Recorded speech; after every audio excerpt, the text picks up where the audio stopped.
ಶ್ರೋತೃಗಳೇ, ಈಗ ನಮ್ಮ ಜೊತೆ ಇದ್ದಾರೆ ಡಾಕ್ಟರ್ ರವೀಂದ್ರ ಗೌಡ ಪಾಟೀಲ್ ಅವರು ಮಂಗಳೂರಿನ ICAR KVK ಕೃಷಿ ವಿಜ್ಞಾನ ಕೇಂದ್ರದಲ್ಲಿ ಮೀನುಶಾಸ್ತ್ರ ವಿಭಾಗದಲ್ಲಿ ಅಸಿಸ್ಟೆಂಟ್ ಪ್ರೊಫೆಸರ್ ಆಗಿ ಕೆಲಸ ಮಾಡ್ತಾ ಇದ್ದಾರೆ. ಇವತ್ತು ಅವರು ನಮಗೆ ಸುಸ್ಥಿರ ಲಾಭದಾಯಕ ಮೀನು ಕೃಷಿಯ ಬಗ್ಗೆ ತಿಳಿಸ್ಕೊಡ್ಲಿಕ್ಕಿದ್ದಾರೆ. ನಮಸ್ಕಾರ ಡಾಕ್ಟರ್. ನಮಸ್ಕಾರ ಸರ್. ಸರ್, ಈಗ ಈ ಸುಸ್ಥಿರ ಮೀನು ಕೃಷಿ ಅನ್ನುವ ಒಂದು ಶಬ್ದವನ್ನು ನಾವು ಕೇಳ್ತಾ ಇದ್ದೀವಿ. ಹೌದು ಸರ್. ಈ ಸುಸ್ಥಿರ ಮೀನು ಕೃಷಿ ಅಂದರೆ ಏನದು?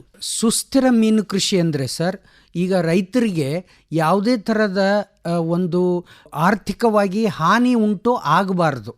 ಅವ್ರಿಗೆ ಯಾವಾಗಲೂ ಲಾಭದಾಯಕ ಇರಬೇಕು, ಅಲ್ಲದೆ ಪರಿಸರ ಸ್ನೇಹಿಯಾಗಿ ಇರಬೇಕು.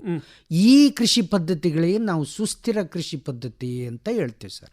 ಈಗ ಈ ಸುಸ್ಥಿರ ಕೃಷಿ ಪದ್ಧತಿಯನ್ನು ಅಳವಡಿಸಿಕೊಳ್ಳಿಕ್ಕೆ ಈ ಸಂಯೋಜಿತ ಕೃಷಿ ಪದ್ಧತಿ ಅಂತ ಹೇಳಿ ನಾವು ಅದನ್ನು ಹೇಳುವ. ಹೌದು ಸರ್. ಇದರಿಂದ ಏನೇನು ಲಾಭಗಳಿದ್ದಾವೆ? ಈಗ ನೋಡಿ ಸರ್, ಸುಸ್ಥಿರ ಕೃಷಿ ಪದ್ಧತಿ ಅಂತ ಹೇಳಿದ್ರೆ ಈ ಸಂಯೋಜಿತ ಕೃಷಿ ಪದ್ಧತಿ ಏನಿದೆ ಇದು ಸುಸ್ಥಿರ ಕೃಷಿ ಪದ್ಧತಿ ಆಗುತ್ತೆ. ಇದರದ್ದು ಒಂದು ಲಾಭಗಳು ಏನು ಅಂತಂದ್ರೆ, ಈ ಕೃಷಿ ಪದ್ಧತಿಯನ್ನು ನಾವು ಯಾಕೆ ಬಳಸಬೇಕು ಅಂತ ಹೇಳಿದ್ರೆ, ಈಗ ಮುಂಚೆಯಿಂದಲೂ ರೈತರು ಒಂದೇ ಬೆಳೆ ಪದ್ಧತಿಯನ್ನ ಮಾಡ್ಕೊಂಡು ಬಂದಿದ್ದಾರೆ. ಸಿಂಗಲ್ ಕ್ರಾಪಿಂಗ್ ಸಿಸ್ಟಮ್, ಒಂದೇ ಬೆಳೆ ಪದ್ಧತಿ. ಈಗ ಉದಾಹರಣೆಗೆ ಬರೀ ಅಡಿಕೆ ಹಾಕೋದು, ಬರೀ ತೆಂಗು ಹಾಕೋದು, ಈ ಥರ ಎಲ್ಲ ಮಾಡ್ಕೊಂಬರ್ತಾರೆ. ಈಗ ಹೈನುಗಾರಿಕೆ ಅಂದರೆ ಬರೀ ಹೈನುಗಾರಿಕೆ, ಇಲ್ಲ ಮೀನು ಪಾಲನೆ ಅಂದರೆ ಬರೀ ಮೀನು ಪಾಲನೆ ಮಾಡೋದು. ಈ ರೀತಿ ಒಂದೇ ಬೆಳೆ ಪದ್ಧತಿ ಇರುವಾಗ ರೈತರಿಗೆ ಎರಡು ದೊಡ್ಡ ನಷ್ಟಗಳಿದೆ. ಮೊದಲನೇದಾಗಿ ಒಂದು ಮಾರುಕಟ್ಟೆಯಲ್ಲಿ ಬೆಲೆ ಕುಸಿತ. ಈಗ ಒಂದೇ ಬೆಳೆ ಪದ್ಧತಿ ಅಂದರೆ ಒಂದೇ ಉತ್ಪನ್ನ, ಅದರದ್ದು ರೇಟು ಮಾರ್ಕೆಟಲ್ಲಿ ಡೌನ್ ಆಯಿತು ಅಂದರೆ ರೈತರಿಗೆ ಹಾನಿ, ನಷ್ಟ. ಅಲ್ಲದೆ ಈಗ ಹೊಸ ರೋಗಗಳು, ಈ ಬೆಳೆಯಾಗಿರ್ಬೋದು, ಪ್ರಾಣಿಗಳಾಗಿರ್ಬೋದು, ಹೊಸ ರೋಗಗಳು ಬರ್ತಾನೇ ಇರುತ್ತೆ. ಈಗ ಮನುಷ್ಯರಿಗೆ ಉದಾಹರಣೆಗೆ ಕರೋನಾ ಬಂತು, ಅದೇ ಥರ ಹೊಸ ರೋಗಗಳು ಬರ್ತಾನೆ ಇರುತ್ತೆ. ಇದಕ್ಕೆ ಸೈನ್ಸಲ್ಲಿ ನಾವು ಹೋಸ್ಟ್ ಪ್ಯಾಥೋಜನ್ ಕೋ ಎವಲ್ಯೂಷನ್ ಅಂತ ಹೇಳ್ತೀವಿ. ಈಗ ಒಂದು ರೋಗ ಬಂತು ಅಲ್ಲಿಗೆ ಮುಗೀತಂತಲ್ಲ, ಹೊಸ ರೋಗಗಳು ಬರ್ತಾನೆ ಇರುತ್ತೆ. ಈಗ ಔಷಧಿ ಇರಲಾರ್ದಂಥ ಹೊಸ ರೋಗ ಬಂದಾಗ, ಒಂದೇ ಕೃಷಿ ಪದ್ಧತಿ ಒಂದೇ ಬೆಳೆ ಪದ್ಧತಿ ಇದ್ದಾಗ ಅದು ಎಲ್ಲ ಬೆಳೆ ಎಲ್ಲ ಹಾನಿಯಾಗುತ್ತೆ, ರೈತರಿಗೆ ಮತ್ತೆ ನಷ್ಟ. ಈ ರೀತಿ ಆಗೋದ್ರಿಂದ ರೈತರು ಆತ್ಮಹತ್ಯೆ ಮಾಡಿಕೊಳ್ಳೋ ಲೆವೆಲ್ಗೆ ಹೋಗುತ್ತೆ.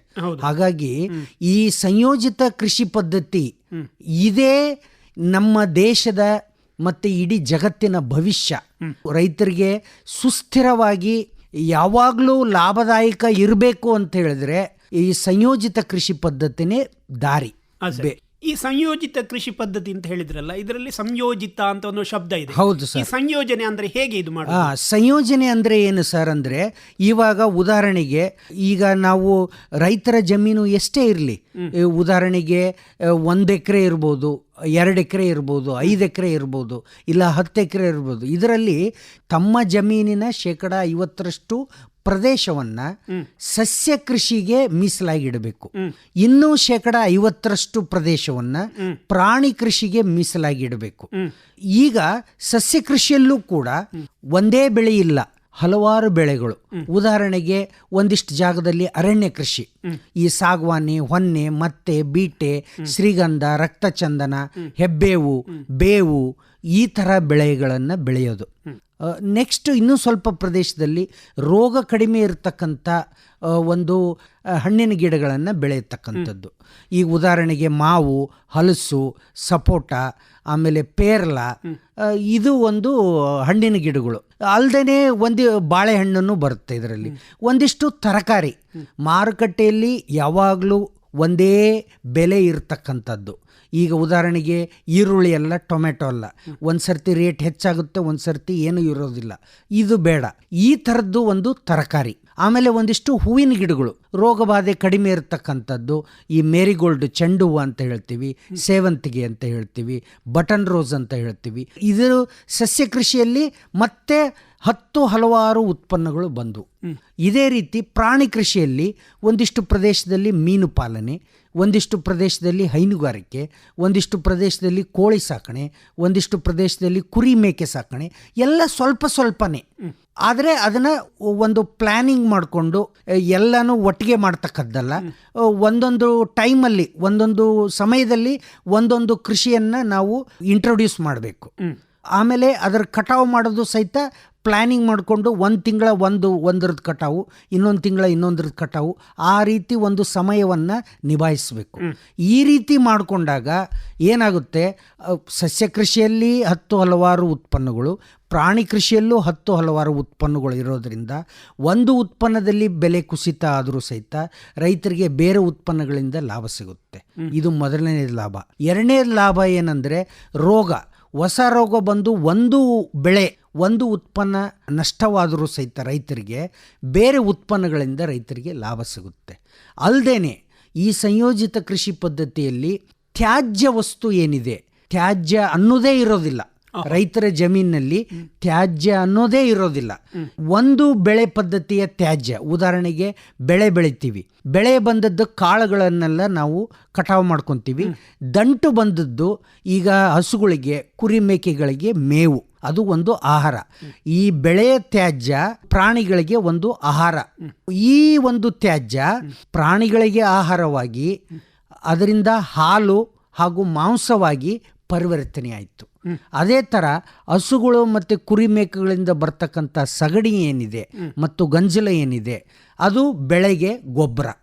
ಈ ರೀತಿ ಒಂದು ವೇಸ್ಟ್ ರೀಸೈಕ್ಲಿಂಗ್ ಅಂತ ಹೇಳ್ತೀವಿ, ತ್ಯಾಜ್ಯವನ್ನು ಒಂದು ಉತ್ಪನ್ನವಾಗಿ ಪರಿವರ್ತನೆ ಮಾಡೋದು ಏನಿದೆ, ಇದು ಸಂಯೋಜಿತ ಕೃಷಿಯಿಂದ ಸಾಧ್ಯ. ಸರಿ. ಈಗ ಸಂಯೋಜಿತ ಕೃಷಿಯನ್ನು ಬೇರೆ ಬೇರೆ ಬೆಳೆಗಳಿಗೆ ಮತ್ತು ನೀವು ಹೇಳಿದ್ರಿ ಪ್ರಾಣಿಗಳನ್ನು ಬೆಳೆಸುವುದರಲ್ಲಿ ಇದರಲ್ಲಿ ಅಳವಡಿಸ್ಕೊಳ್ಳಿ. ಹೌದು ಸರ್. ಮುಖ್ಯವಾಗಿ ಈಗ ಮತ್ತೆ ನಿಮ್ಮ ಮೀನು ಕೃಷಿಗೆ ಬರುವುದಿದ್ರೆ, ಹೌದು ಹೌದು ಸರ್, ಮೀನು ಕೃಷಿಯಲ್ಲಿ ಮೀನು ಮತ್ತು ಕೃಷಿ ಪದ್ಧತಿ, ಮೀನು ತೋಟಗಾರಿಕಾ ಪದ್ಧತಿ ಯಾವ ರೀತಿ ಅಳವಡಿಸಿಕೊಳ್ಳಬಹುದು ಹೇಳ್ತೇನೆ ಸರ್. ಈಗ ಮೀನು ಮತ್ತು ಕೃಷಿ ಮತ್ತು ಮೀನು ಮತ್ತು ತೋಟಗಾರಿಕೆ ಈ ಸಂಯೋಜನೆಯಲ್ಲಿ ಉದಾಹರಣೆಗೆ ನಾವು ಮೀನು ಮತ್ತು ಭತ್ತ ಈ ಒಂದು ಸಂಯೋಜನೆಯನ್ನು ತೆಗೆದುಕೊಂಡಾಗ ಇದರಲ್ಲಿ ಸುತ್ತಳತೆಯ ಕೊಳ ಅಂತ ಒಂದು ಬರುತ್ತೆ, ಮೀನಿನ ಕೊಳ, ಸುತ್ತಳತೆಯ ಕೊಳ, ಮತ್ತು ಇನ್ನೊಂದು ಕೇಂದ್ರೀಕೃತ ಕೊಳ ಅಂತ ಬರುತ್ತೆ. ಇದರ ಅರ್ಥ ಏನಂದರೆ, ಒಂದು ಭತ್ತದ ಪೈರನ್ನು ನಾವು ಕೇಂದ್ರ ಭಾಗದಲ್ಲಿ ಹಾಕ್ಕೊಂಡು ಸುತ್ತಲೂ ಮೀನಿನ ಕೊಳಗಳನ್ನು ನಿರ್ಮಾಣ ಮಾಡ್ಕೊಳ್ಳೋದು. ಈಗ ಭತ್ತದ ಬೆಳೆ 1.5 ರಿಂದ 2 ಅಡಿ ನೀರು ನಿಲ್ಲಿಸಬೇಕು. ಕೊಳಗಳು ಒಂದು 5-6 ಅಡಿ, ಮೀನಿನ ಕೊಳಗಳು 6 ರಿಂದ 7 ಅಡಿ ಆಳ ಮಾಡಿಕೊಂಡು ಸುತ್ತಲೂ ಮಾಡಿಕೊಂಡಾಗ ಈ ಸಾಕಾಣಿಕೆಗೆ ಸೂಕ್ತವಾದ ತಳಿಗಳಾದ ಸಾಮಾನ್ಯ ಗೆಂಡೆ ಮತ್ತು ತಿಲಾಪಿಯಾ, ಗಿಫ್ಟ್ ತಿಲಾಪಿಯಾ ಅಂತ ಹೇಳ್ತೀವಿ, ಆಮೇಲೆ ಮಡಂಜಿ ಅಂತ ಹೇಳ್ತೀವಿ, ಆಮೇಲೆ ಮುಗುಡು, ಕ್ಲಾರಿಸ್ ಬೆಟ್ರಕಸ್, ಮಾಗೂರು, ಈ ಥರದ್ದು ಮೀನುಗಳನ್ನು ನಾವು ಸಾಕಿದಾಗ ಏನಾಗುತ್ತೆ, ಈ ಮೀನುಗಳು ಏನು ಮಾಡುತ್ತೆ, ಇದು ಇನ್ನೂ ಲಾಭದಾಯಕ. ಈ ಮೀನುಗಳಿಗೆ ಆಹಾರ ಕೊಡೋ ಅವಶ್ಯಕತೆ ಇಲ್ಲ. ಈ ಮೀನುಗಳು ಈ ಭತ್ತದ ಪೀಕಿಗೆ ಬರ್ತಕ್ಕಂಥ ಕ್ರಿಮಿಗಳು, ಕೀಟಗಳು ಏನಿದ್ದಾವೆ ಈ ಕೀಟಗಳನ್ನು ತಿಂತವೆ. ಹಾಗಾಗಿ ಅಲ್ಲಿ ಏನಾಯಿತು, ಭತ್ತಕ್ಕೆ ಒಂದು ಒಳ್ಳೆಯದಾಯಿತು, ಬೆಳೆಗೆ ಒಂದು ಒಳ್ಳೆಯದಾಯಿತು. ನೆಕ್ಸ್ಟು ಏನಂತ ಹೇಳಿದರೆ, ಬೆಳೆಗೆ ನಾವು ಗೊಬ್ಬರ ಅದೆಲ್ಲ ಕೊಡ್ತಾ ಇರ್ತೀವಿ. ಇದರಲ್ಲಿ ಚಿಕ್ಕ ಪುಟ್ಟ ಮತ್ತು ಬೇರೆ ನೀರಿನಲ್ಲಿರ್ತಕ್ಕಂಥ ಕೀಟಗಳನ್ನು ಸಹಿತ ಈ ಮೀನುಗಳು ತಿಂದು ಬೆಳೀತವೆ. ಮೀನುಗಳಿಗೆ ಆಹಾರ ಹಾಕೋ ಅವಶ್ಯಕತೆ ಇಲ್ಲ. ನೆಕ್ಸ್ಟು ಈಗ ಭತ್ತದ ಬೆಳೆ ಕಟಾವಿಗೆ ಬಂತು, ಒಂದು 3 ರಿಂದ 4 ತಿಂಗಳಿಗೆ ಕಟಾವಿಗೆ ಬಂತು ಭತ್ತದ ಬೆಳೆ. ನೀರನ್ನು ನಾವು ಕಡಿಮೆ ಮಾಡ್ತೀವಿ. ಆವಾಗ ಮೀನುಗಳು ಏನಿದ್ದಾವೆ ಕೊಳಗಳಿಗೆ ಹೋಗಿಬಿಡ್ತವೆ, ಸುತ್ತಲೂ ಇರ್ತಕ್ಕಂಥ ಕೊಳಗಳಿಗೆ ಸೇರ್ಕೊತವೆ. ಆವಾಗ ನಾವು ಭತ್ತವನ್ನು ಕಟಾವು ಮಾಡ್ಕೊಳ್ಳೋದು. ಭತ್ತವನ್ನು ಕಟಾವು ಮಾಡಿಕೊಂಡು 2ನೇ ಪೀಕಿಗೆ ಭತ್ತವನ್ನು ನಾವು ರೆಡಿ ಮಾಡ್ಕೊಳ್ಳೋದು. ರೆಡಿ ಮಾಡಿಕೊಂಡು ಮತ್ತೆ ಭತ್ತ ಹಾಕಿದಾಗ ಆವಾಗ ಮತ್ತೆ ಮೀನುಗಳು ಮತ್ತೆ ಭತ್ತದ ಇದರಲ್ಲಿ ಬರ್ತವೆ. ಭತ್ತದ ಜಮೀನಲ್ಲಿ ಬಂದು ಏನು ಕೀಟಗಳಿದ್ದಾವೆ ಅವುಗಳನ್ನೆಲ್ಲ ತಿಂದ್ಕೊಂಡು ಬೆಳೀತವೆ. ಹಾಗಾಗಿ ನಮಗೆ 2 ಭತ್ತದ ಬೆಳೆ ಬಂತು, ಆಮೇಲೆ 1 ಮೀನಿನ ಬೆಳೆ ಬಂತು 1 ವರ್ಷದಲ್ಲಿ. ಈ ರೀತಿ ನೋಡಿದಾಗ ನಮಗೆ ಇದರಲ್ಲಿ 1 ವರ್ಷಕ್ಕೆ ಸುಮಾರು 9,000 kg ಭತ್ತ 2 ಪೀಕುಗಳಿಂದ, ಮತ್ತು ಇದು 1 ಹೆಕ್ಟೇರ್ ಪ್ರದೇಶದಲ್ಲಿ. ಆಮೇಲೆ ಸುಮಾರು ಒಂದು 7,000 ರಿಂದ 8,000 kg ಮೀನುಗಳನ್ನು 1 ಹೆಕ್ಟೇರ್ಗೆ ನಾವು ಪಡಿಬಹುದು. ಇದೀಗ ಭತ್ತದ ಕೃಷಿಯ ಬಗ್ಗೆ ಹೇಳಿ. ಅದೇ ರೀತಿ ತೋಟಗಾರಿಕೆಯಲ್ಲಿ ಏನು ಮಾಡಬೇಕಂದ್ರೆ, ಈಗ ನೋಡಿ ಮೀನಿನ ಕೊಳ ಇದೆ. ಮೀನಿನ ಕೊಳ ಇದ್ದಾಗ ಅದರ ಬದುವುಗಳು ಯಾವಾಗಲೂ ಹಸಿಯಿಂದ ಕೂಡಿರುತ್ತೆ. ಅಷ್ಟು ಹಸಿ ಸಾಕಾಗುತ್ತೆ, ಬಹಳ ಹಸಿ ಬೇಕಾಗಿಲ್ಲ, ಅಷ್ಟು ಹಸಿ ಸಾಕಾಗುತ್ತೆ. ಆಮೇಲೆ ಸುಧಾರಿತ ತಳಿಗಳು ಆದ ಆ ಹಣ್ಣಿನ ಗಿಡಗಳನ್ನು ಸಹಿತ ಹಾಕ್ಬೋದು. ಸುಧಾರಿತ ಗಿಡ್ಡ ಇರತಕ್ಕಂಥ, ಜಾಸ್ತಿ ಎತ್ತರಕ್ಕೆ ಹೋಗಲ್ಲ, ಗಿಡ್ಡವಾಗಿ ಬೆಳೀತಕ್ಕಂಥ ಕಸಿ ಮಾಡಿದ ಹಣ್ಣಿನ ಬೆಳೆಗಳನ್ನು ಹಾಕ್ಬೋದು. ಇನ್ನು ತೋಟಗಾರಿಕೆ ತರಕಾರಿ ಬೆಳೆಗಳು ಅಂತಂದರೆ ಹೀರೆಕಾಯಿ, ಸೋರೆಕಾಯಿ, ಆಮೇಲೆ ಹಾಗಲಕಾಯಿ, ಪಡವಲಕಾಯಿ, ಆಮೇಲೆ ಟೊಮೆಟೊ, ಮೆಣಸಿನಕಾಯಿ, ಕ್ಯಾಬೇಜು, ಕಾಲಿಫ್ಲವರು, ಆಮೇಲೆ ಸೊಪ್ಪಿನ ಗಿಡಗಳು, ಈ ಥರದ್ದೆಲ್ಲ ತರಕಾರಿಯನ್ನು ಸುತ್ತಲ ಹಾಕ್ಕೊಂಡು ಇದರಲ್ಲಿ ತೇವಾಂಶ ಇರುತ್ತೆ. ಆ ಕೊಳ ಇರೋದ್ರಿಂದ ನೀರಿನ ಬದುಗಳಲ್ಲಿ ತೇವಾಂಶ ಇರುತ್ತೆ. ಈ ಥರದ ಬೆಳೆಗಳನ್ನು ನಾವು ಬೆಳ್ಕೊಂಡು ಇದು ತೋಟಗಾರಿಕೆ ಮತ್ತು ಮೀನಿನ ಸಂಯೋಜನೆ. ಅದೇ ರೀತಿ ನಮ್ಮಲ್ಲಿ ಹೈನುಗಾರಿಕೆ ಅನ್ನುವಂಥದ್ದು ಅನಾದಿ ಕಾಲದಿಂದಲೂ ಕೂಡ ಇದ್ದಂಥ. ಹೌದು. ಇದನ್ನು ಮತ್ತು ಮೀನನ್ನು ಯಾವ ರೀತಿ ಇದು ಯಾವ ರೀತಿ ಅಂದರೆ, ಈ ಮೀನು ಮತ್ತು ಯಾವುದೇ ಪದ್ಧತಿಯಲ್ಲಿ ಈಗ ಹೈನುಗಾರಿಕೆ ಸಂಯೋಜನೆ, ಈ ಥರ ಸಂಯೋಜನೆಯಲ್ಲಿ ನಾವು ಮೀನಿಗೆ ಆಹಾರ ಕೊಡೋದಿಲ್ಲ. ಈಗ ಮೀನು ಮತ್ತು ಹೈನುಗಾರಿಕೆಯಲ್ಲಿ ನಾವು ಹಸುಗಳಿಗೆ ಮಾತ್ರ ಆಹಾರ ಕೊಡ್ತೀವಿ, ಮೀನುಗಳಿಗೆ ಯಾವುದೇ ಥರದ ಆಹಾರ ಕೊಡೋದಿಲ್ಲ. ಇವಾಗ 1 ಹೆಕ್ಟೇರ್ ಮೀನಿನ ಕೊಳ ಇದ್ದಾಗ ಇದಕ್ಕೆ 5 ರಿಂದ 6 ಹಸುಗಳು ಸಾಕಾಗುತ್ತೆ. ಎಮ್ಮೆನೂ ಇರ್ಬೋದು ಇದರಲ್ಲಿ. ಆಮೇಲೆ ಈಗ ಸಾಕಾಣಿಕೆಗೆ ಸೂಕ್ತವಾದ ಮೀನಿನ ತಳಿಗಳಾದ catla, rohu, mrigal, Amur common carp, gift tilapia, ಆಮೇಲೆ ಬೆಳ್ಳಿಗೆಂಡೆ, ಹುಲ್ಲುಗೆಂಡೆ, ಈ ಥರದ ಮೀನಿನ ತಳಿಗಳನ್ನು ನಾವು ಸಾಕಣೆ ಮಾಡ್ಬೋದು. ಇದು 5-6 ಹಸುಗಳು ಅಂತ ಹೇಳಿದಾಗ ನಮಗೆ ನಾಟಿ ಹಸುಗಳು ಒಂದು ನಿರ್ವಹಣೆ ಕಡಿಮೆ ಇರೋದ್ರಿಂದ 3-4 ನಾಟಿ ಹಸುಗಳು ಅಥವಾ 1 ನಾಟಿ ಎಮ್ಮೆ, ಆಮೇಲೆ 1-2 HF ಅಥವಾ 1 ಜರ್ಸಿ, ಈ ಥರ ಮಾಡ್ಕೋಬೋದು. ಅಂದರೆ ನಾವು ನಾಟಿ ಹಸುಗಳನ್ನು ರಕ್ಷಣೆ ಮಾಡಬೇಕಾಗಿದೆ.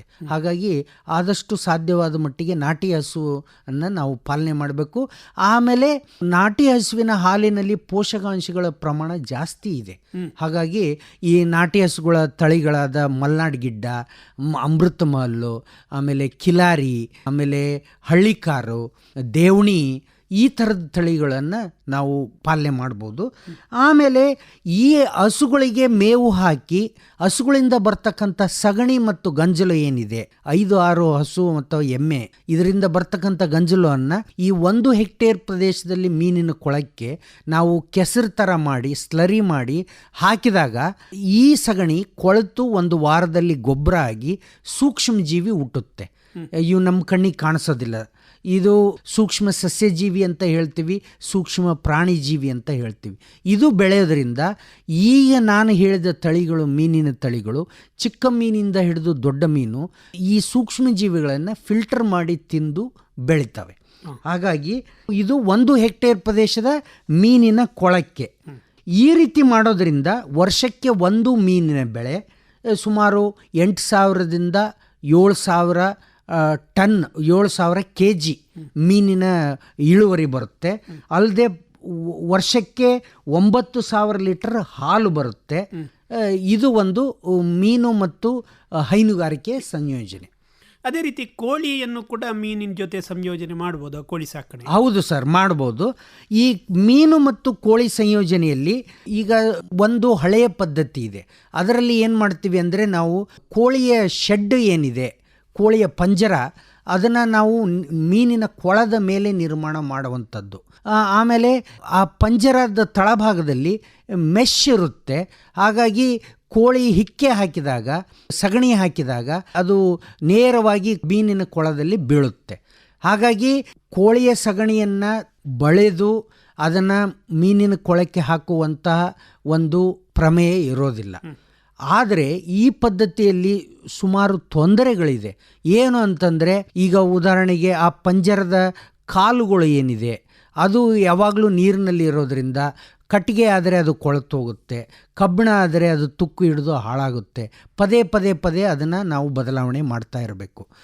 ಅಲ್ಲದೆ ಈ ಕೊಳದಿಂದ ನೀರಿನ ಆವಿ ಯಾವಾಗಲೂ ಆ ಕೋಳಿಯ ಮೇಲೆ ಬರ್ತಾ ಇರುತ್ತೆ. ಇದರಿಂದ ಸ್ವಲ್ಪ ಕೋಳಿಗಳಿಗೆ ರೋಗ ರುಜಿನಗಳ ಬಾಧೆ ಅದು ಕೂಡ ಒಂದು ಸಾಧ್ಯತೆ ಉಂಟು. ಅಲ್ಲದೆ ಈಗ ನಾವು 1 ಹೆಕ್ಟೇರ್ ಮೀನಿನ ಕೊಳಕ್ಕೆ 500ರಿಂದ 600 ಕೋಳಿ ಮರಿಗಳು ಸಾಕಾಗುತ್ತೆ. ಅಂದರೆ 500-600 ಕೋಳಿಗಳಿಂದ ಬರ್ತಕ್ಕಂಥ ಹಿಕ್ಕೆ ಏನಿದೆ, ಸಗಣಿ, ಅದು 1 ಹೆಕ್ಟೇರ್ ಮೀನಿನ ಕೊಳಕ್ಕೆ ಗೊಬ್ಬರ ಆಗಿ ಸಾಕಾಗುತ್ತೆ. ಈಗ ಕೆಲವರು ರೈತರು, ಇಲ್ಲ ಸರ್, ನನಗೆ 10,000 ಕೋಳಿನ ನಾನು ಪಾಲನೆ ಮಾಡ್ತೀನಿ, 20,000 ಕೋಳಿನ ನಾನು ಪಾಲನೆ ಮಾಡ್ತೀನಿ ಅಂದಾಗ ಈ ಕೋಳಿ ಪಂಜರವನ್ನು ಅಥವಾ ಶೆಡ್ಡನ್ನು ಮೀನಿನ ಕೊಳದ ಪಕ್ಕದಲ್ಲಿ, ಮೇಲೆ ಬೇಡ, ಪಕ್ಕದಲ್ಲಿ ನಿರ್ಮಾಣ ಮಾಡಿದರೆ ಈ ರೀತಿ ಒಂದು ಬರೀ 500-600 ಕೋಳಿ ಸಾಕಣೆ ಅಷ್ಟೇ ಮಾಡಬೇಕು ಅನ್ನೋದು ಒಂದು ಕಡ್ಡಾಯ ಇರೋದಿಲ್ಲ. ಹಾಗಾಗಿ ಮೀನಿನ ಕೊಳದ ಪಕ್ಕದಲ್ಲಿ ಕೋಳಿ ಶೆಡ್ ಮಾಡಿದಾಗ ರೈತರು ತಮಗೆ ಬೇಕಾದಷ್ಟು ಕೋಳಿಗಳನ್ನು ಸಾಕಣೆ ಮಾಡ್ಬೋದು. ಅದರಲ್ಲಿ ಏನು ಅಂತ ಹೇಳಿದ್ರೆ, ಈಗ 1 ಹೆಕ್ಟೇರ್ ಕೊಳಕ್ಕೆ ಈಗ ಈ 500-600 ಕೋಳಿಗಳಿಂದ ಬರ್ತಕ್ಕಂಥ ಸಗಣಿ ಏನಿದೆ ಅಷ್ಟು ಅದನ್ನು ಅವರು ತೂಕ ಮಾಡಿ ಒಂದು ಲೇಬರಿಂದ, ಒಂದು ಕೂಲಿಯವರಿಂದ ಅದನ್ನು ತೆಗೆಸ್ಬಿಟ್ಟು ಪ್ರತಿ ತಿಂಗಳು ಅದನ್ನು ಹಾಕ್ತಾ ಹೋಗಿಬಿಟ್ರೆ ಸಾಕಾಗುತ್ತೆ. ಸರಿ. ಆಮೇಲೆ ಇದಕ್ಕೆ ಈ ಕೋಳಿ ತಳಿಗಳು ಯಾವುದು ಅಂತ ಹೇಳಿದರೆ, ಸೂಕ್ತವಾದ ತಳಿಗಳು Rhode Island, Leghorn, Giriraja, Vanaraja, Swarnadhara. ನಮ್ಮ ಕರ್ನಾಟಕ ಪಶುವೈದ್ಯಕೀಯ ಪಶು ಹಾಗೂ ಮೀನುಗಾರಿಕೆ ವಿಜ್ಞಾನಿಗಳ ವಿಶ್ವವಿದ್ಯಾಲಯ ಅಭಿವೃದ್ಧಿಪಡಿಸಿದ ತಳಿ ಸ್ವರ್ಣಧಾರ. ಈ ಗಿರಿರಾಜ, ವರ್ಣರಾಜ, ಸ್ವರ್ಣಧಾರ ತಳಿಗಳು ಇದು ಲೇಯರ್ ಕಮ್ ಬ್ರಾಯ್ಲರ್, ಅಂದರೆ ಮೊಟ್ಟೆನೂ ಇಕ್ಕುತ್ತೆ, ಆಮೇಲೆ ಮಾಂಸಕ್ಕೂ ಆಗುತ್ತೆ. ಈ ತಳಿಗಳು ಸಾಕಾಣಿಕೆಗೆ ಸೂಕ್ತ. ವರ್ಷಕ್ಕೆ ರೈತರು 3-4 ಕೋಳಿಯ ಪೀಕು ತೆಗಿಬೋದು. ಆಮೇಲೆ ವರ್ಷಕ್ಕೆ 2,250 kg ಕೋಳಿ ಮಾಂಸ ಸಿಗುತ್ತೆ, 1 ಲಕ್ಷ ಮೊಟ್ಟೆಗಳು ಸಿಗುತ್ತೆ. ಆಮೇಲೆ ಒಂದು 7,000-8,000 kg ಮೀನಿನ ಮಾಂಸ ಸಿಗುತ್ತೆ. ಇದು 1 ಹೆಕ್ಟೇರ್ ಪ್ರದೇಶಕ್ಕೆ. ಆಮೇಲೆ ಈ ಮೀನು ಕೋಳಿ ಸಂಯೋಜನೆ ಆರ್ಥಿಕತೆಯನ್ನು ಹೇಳಬೇಕು ಅಂತ ಹೇಳಿದರೆ, ಒಟ್ಟಾರೆ ಖರ್ಚು ಸುಮಾರು 3,01,500 ಆಗುತ್ತೆ ಒಟ್ಟಾರೆ ಖರ್ಚು. ಇದರಲ್ಲಿ ಒಟ್ಟು ಆದಾಯ 5,70,000, ನಿವ್ವಳ ಆದಾಯ 2,68,500. ಇಷ್ಟು ಒಂದು ಲಾಭದಾಯಕ ಇದೆ. ಸರಿ. ಅದೇ ರೀತಿ ಬಾತುಕೋಳಿಯನ್ನು ಕೂಡ ಈ ಮೀನಿನ ಜೊತೆ ಮಾಡ್ಬೋದು, ಅಂದರೆ ಅದರ ಬಾತುಕೋಳಿ ಸಂಯೋಜನೆ? ಹೌದು, ಖಂಡಿತ ಮೀನು ಮತ್ತು ಬಾತುಕೋಳಿ ಸಂಯೋಜನೆ ಮಾಡ್ಬೋದು. ಇದರಲ್ಲಿ ಏನು ಅಂತಂದರೆ, ಬಾತುಕೋಳಿಗಳು ಮೀನು ಮರಿಗಳನ್ನು ತಿಂತವೆ. ಹಾಗಾಗಿ ಇದರಲ್ಲಿ ನಾವು ಕಂಡೀಷನ್, ಒಂದು ಅಂಶವನ್ನು ನಾವು ಗಮನ ಇಟ್ಟು ಅದನ್ನು ಮಾಡಬೇಕು ಅಂತ ಹೇಳಿದರೆ, ಮೀನಿನ ಮರಿಗಳು ಏನಿದೆ ಸ್ವಲ್ಪ ಬಿತ್ತನೆ ಮಾಡಬೇಕಿದ್ರೆ ದೊಡ್ಡ ಗಾತ್ರದ ಮೀನಿನ ಮರಿಗಳನ್ನು ಬಿತ್ತನೆ ಮಾಡಬೇಕು. ಸುಮಾರು ಉದಾಹರಣೆಗೆ ಒಂದು 100 ಗ್ರಾಮ್ ಸೈಜು ಮೀನಿನ ಮರಿಗಳನ್ನು ಬಿತ್ತನೆ ಮಾಡಬೇಕು. ಇದು ಮೀನು ಮತ್ತು ಬಾತುಕೋಳಿ ಸಂಯೋಜನೆ ಇದ್ದಾಗ ಮಾತ್ರ. ಆಮೇಲೆ 1 ಹೆಕ್ಟೇರ್ ಮೀನಿನ ಕೊಳ ಇದ್ದಾಗ 200-300 ಬಾತುಕೋಳಿಗಳು ನಮಗೆ ಮರಿಗಳು ಸಾಕಾಗುತ್ತೆ. ಆಮೇಲೆ ಈ ಬಾತುಕೋಳಿ ಶೆಡ್ಡನ್ನು ಮೀನಿನ ಕೊಳದ ಪಕ್ಕದಲ್ಲಿ ಮಾಡಬೇಕು. ಆಮೇಲೆ ಇದು ಒಂದು ಬಾತುಕೋಳಿಗಳಿಗೆ ಓಡಾಡಲಿಕ್ಕೆ, ಮೀನಿನ ಕೊಳದ ಮೇಲೆ ಈಜಾಡಲಿಕ್ಕೆ ಒಂದು ಅವಕಾಶ ಮಾಡಿಕೊಡ್ಬೇಕು. ಅವು ಬೇಕಾದಾಗ ಈಜಾಡ್ತವೆ, ಬೇಡಾದಾಗ ಶೆಡ್ಡಲ್ಲಿ ಹೋಗಿ ಕೂತ್ಕೋತವೆ. ಈ ರೀತಿ ಒಂದು ವ್ಯವಸ್ಥೆಯನ್ನು ಮಾಡಿಕೊಳ್ಳಬೇಕು. ಆಮೇಲೆ ಈ ಮುಂಗಲಿಗಳು, ಆಮೇಲೆ ಬೆಕ್ಕು, ಇವುಗಳ ಕಾಟದಿಂದ ತಪ್ಪಿಸ್ಲಿಕ್ಕೂ ಆ ಒಂದು ಬಾತುಕೋಳಿ ಪಂಜರವನ್ನು ನಿರ್ಮಾಣ ಮಾಡಬೇಕು. ಇದೆಲ್ಲ ಮಾಡಿಕೊಂಡು ಇನ್ನು ಈ ಬಾತುಕೋಳಿಗಳಿಗೆ ಮಾತ್ರ ನಾವು ಆಹಾರ ಕೊಡ್ತಕ್ಕಂಥದ್ದು. ಆಮೇಲೆ ಮೀನುಗಳಿಗೆ ಯಾವುದೇ ಆಹಾರ ಕೊಡೋದಿಲ್ಲ. ಈ ಬಾತುಕೋಳಿಗಳು ಇದಕ್ಕೆ ಆಹಾರ ಅಂತಂದರೆ ಕಾಳುಗಳು ಇರ್ಬೋದು, ಯಾವುದೇ ಒಂದು ಕಾಳುಗಳು, ಒಡೆದ ಕಾಳುಗಳು ಮತ್ತು ಹಿಂಡಿ ಇರ್ಬೋದು, ಇದನ್ನು ಒಂದು ಆಹಾರವಾಗಿ ಕೊಡ್ತಕ್ಕಂಥದ್ದು.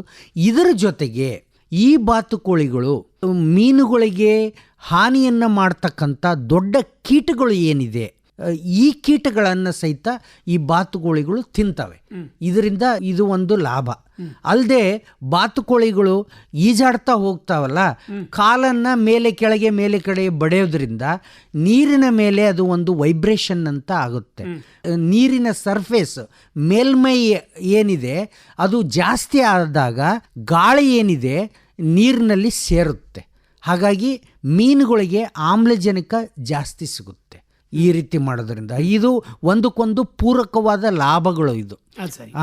ಅಲ್ಲದೆ ಈ ಬಾತುಕೋಳಿಗಳ ಹಿಕ್ಕೆ ಅದು ನೀರಿನಲ್ಲಿ ಬಿದ್ದಾಗ ಅಥವಾ ಪಂಜರದಲ್ಲಿರ್ತಕ್ಕಂಥ ಹಿಕ್ಕೆಯನ್ನು ತೆಗೆದು ಮತ್ತೆ ಮೀನಿನ ಕೊಳಕ್ಕೆ ಹಾಕಿದಾಗ ಸೂಕ್ಷ್ಮಜೀವಿಗಳು ಉತ್ಪನ್ನ ಆಗಿ ಅದು ಮೀನಿಗೆ ಆಹಾರವಾಗುತ್ತೆ. ಈ ಪದ್ಧತಿಯಲ್ಲಿ ವರ್ಷಕ್ಕೆ 600 kg ಬಾತುಕೋಳಿ ಮಾಂಸ, 18,000ದಿಂದ 18,500 ಮೊಟ್ಟೆಗಳು ಮತ್ತು 7,000ದಿಂದ 8,000 kg ಮೀನಿನ ಮಾಂಸವನ್ನು ನಾವು ಪಡಿತೀವಿ. ಸರಿ. ಅದೇ ರೀತಿ ಈಗ ಹಂದಿ ಸಾಕಣೆಯನ್ನು ಮಾಡುವಾಗಲೂ ಕೂಡ ಜೊತೆ ಮೀನು ಸಾಕಣೆ ಮಾಡುವಂಥದ್ದು ಹೇಗೆ? ಖಂಡಿತ ಸರ್. ಈ ಮೀನು ಮತ್ತು ಹಂದಿ ಸಂಯೋಜನೆಯಲ್ಲಿ ನಮಗೆ 1 ಹೆಕ್ಟೇರ್ ಮೀನಿನ ಕೊಳಕ್ಕೆ ಸುಮಾರು 30ರಿಂದ 40 ಹಂದಿ ಮರಿಗಳು ಸಾಕಾಗುತ್ತೆ. ಹಂದಿ ತಳಿಗಳಾದ white Yorkshire, Hampshire, Landrace ಇವು ಒಂದು ಉತ್ತಮವಾದ ಹಂದಿ ತಳಿಗಳು, ಸೂಕ್ತವಾದ ತಳಿಗಳು. ಹಂದಿಗಳಿಗೆ ನಾವು ತ್ಯಾಜ್ಯ ಆಹಾರ ಕೊಡ್ಬೋದು, ಮುಸ್ರೆ ಕೊಡ್ಬೋದು, ಅಕ್ಕಿ, ಗೋಧಿ ತೌಡು, ಮೆಕ್ಕೆಜೋಳ, ರವೆ, ಕಡಲೆಕಾಯಿ ಹಿಂಡಿ ಈ ರೀತಿಯನ್ನು ಕೊಡ್ಬೋದು. ಮನೆಯ ತರಕಾರಿ ತ್ಯಾಜ್ಯ ಅಥವಾ ಕೊಳೆತ ತರಕಾರಿಗಳನ್ನು ಕೂಡ ಆಹಾರವಾಗಿ ಕೊಡ್ಬೋದು. ಅಲ್ಲದೆ ಈ ಪದ್ಧತಿಯಿಂದ ಪ್ರತಿ ವರ್ಷ ನಮಗೆ 4,500 kg ಹಂದಿ ಮಾಂಸ, ಒಂದು 800 ಹಂದಿ ಮರಿಗಳು, ಆಮೇಲೆ 7,000ದಿಂದ 8,000 kg ಮೀನಿನ ಇಳುವರಿಯನ್ನು ನಾವು ಪಡಿಬೋದು. ಸರಿ. ಹಾಗೆಯೇ ಮೀನು ಮತ್ತು ಆಡಿನ ಸಾಕಣೆ, ಮೇಕೆ ಹೇಗೆ ಸರ್? ಖಂಡಿತ ಹೇಳ್ತೀನಿ ಸರ್. ಈ ಮೀನು ಮತ್ತು ಮೇಕೆ ಸಂಯೋಜನೆಯಲ್ಲಿ 1 ಹೆಕ್ಟೇರ್ ಮೀನಿನ ಕೊಳ ಇದ್ದಾಗ ಸುಮಾರು ನಮಗೆ 50ರಿಂದ 60 ಮೇಕೆಗಳು ಸಾಕಾಗುತ್ತೆ.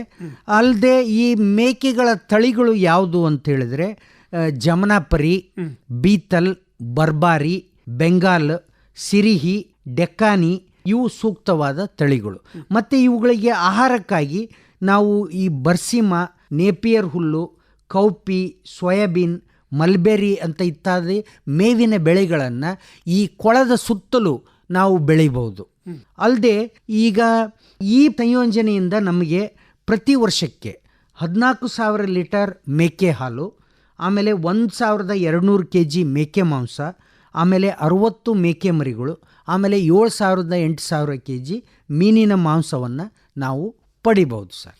ಇತ್ತೀಚಿನ ದಿನಗಳಲ್ಲಿ ಮೊಲ ಸಾಕಣೆಯನ್ನು ಕೂಡ ಮಾಡುವಂಥದ್ದನ್ನು ನಾವು ಹೌದು ಸರ್. ಈ ಮೊಲ ಮತ್ತು ಮೀನನ್ನು ಜೊತೆಯಾಗಿ ಕೃಷಿ ಮಾಡುವುದು ಹೇಗೆ ಸರ್? ಖಂಡಿತ ಸರ್. ಈ ಪದ್ಧತಿಯಲ್ಲಿ ನಾವು ಮೊಲದ ಪಂಜರವನ್ನು ಮೀನಿನ ಕೊಳದ ಪಕ್ಕದಲ್ಲಿ ನಾವು ನಿರ್ಮಾಣ ಮಾಡ್ಕೋಬಹುದು. ಅಲ್ಲದೆ 1 ಹೆಕ್ಟೇರ್ ಮೀನಿನ ಕೊಳ ಪ್ರದೇಶಕ್ಕೆ ಸುಮಾರು 300 ಮೊಲದ ಮರಿಗಳು ಬೇಕಾಗುತ್ತೆ. ಆಮೇಲೆ ಈ ಮೊಲದ ತಳಿಗಳು, ಸಾಕಾಣಿಕೆಗೆ ಸೂಕ್ತವಾದ ತಳಿಗಳು ಯಾವೆ ಅಂದರೆ Soviet chinchilla, grey giant, white giant ಇವು ಸೂಕ್ತವಾದ ಮೊಲದ ತಳಿಗಳು. ಅಲ್ಲದೆ ಮೊಲದ ಮಾಂಸ ಇದು ಕಡಿಮೆ ಕೊಬ್ಬು ಇದೆ, ಆಮೇಲೆ ಇದು ತುಂಬ ರುಚಿಕರ ಇದೆ, ಹಾಗಾಗಿ ಇದಕ್ಕೆ ತುಂಬ ಬೇಡಿಕೆ ಇದೆ. ಅಲ್ಲದೆ ಸರ್, ಇದು ಮೊಲದ ಸಗಣಿ ಏನಿದೆ, ಹಿಕ್ಕೆ ಮತ್ತು ಅದರದ್ದು ಗಂಜಲು, ಇದಕ್ಕೆ ಈ ಬೆಳೆಗೆ ಅದು ಉತ್ತಮವಾದ ಗೊಬ್ಬರ, ಅತ್ಯುತ್ತಮವಾದ ಗೊಬ್ಬರ.